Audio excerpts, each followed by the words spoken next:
দর্শক, এবারে সবজি বাজারের খবর জানবো। যশোর থেকে যোগ দিচ্ছেন তৌহিদুর রহমান। তৌহিদ, সবজি বাজারের দরদাম কেমন দেখছেন?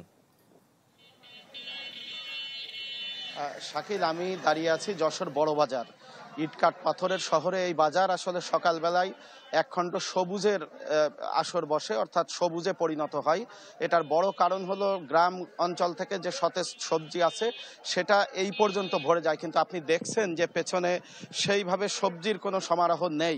এর বড় কারণ হলো গেল কিছুদিন আগে যে সপ্তাহ জুড়ে যে প্রবল বৃষ্টিপাত হয় তাতে এই অঞ্চলের সবজির যথেষ্ট ক্ষতি হয়েছে।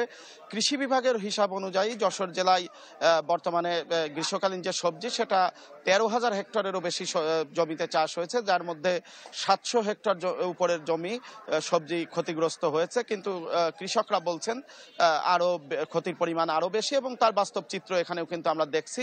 এবং তার এই যে সবুজের অর্থাৎ সবজির যে ক্ষয়ক্ষতি তার প্রভাব কিন্তু বাজার দরে পড়েছে। সঠিক মাত্রার কার্বন কম্বিনেশন বৃদ্ধি করে পাইপের ডাক্টিলিটি ও হেভি লোড নেয়ার ক্ষমতা। Falcon MS pipe.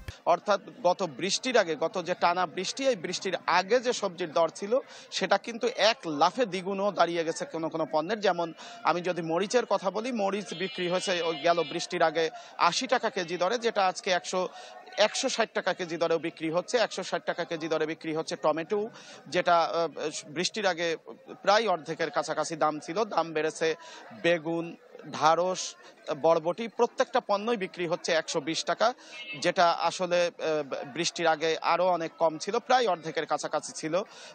ঠিক একইভাবে সব সবজিরই দাম কিন্তু 15 থেকে 20 টাকা করে কমেছে। এর কারণ হিসেবে বেড়েছে, এর কারণ হিসেবে তারা বলছেন যে বাজারে যোগান না থাকা এবং মাঠের ফসল ক্ষতি হয় এর একমাত্র কারণ। যদিও কৃষি বিভাগ দাবি করছে যে আবার যদি বড় ধরনের বৃষ্টি না হয় তাহলে কৃষকরা এই ক্ষতি পুষিয়ে উঠতে পারবেন, কিন্তু এরই মধ্যে ক্রেতাদের অবস্থা কিন্তু খুবই খারাপ অবস্থা হয়ে গেছে বাজার দরে। তারা চান বাজার দর নিয়ন্ত্রণের জন্য। শাকিল। তৌহিদ, আপনাকে ধন্যবাদ আমাদের সঙ্গে যুক্ত হওয়ার জন্য।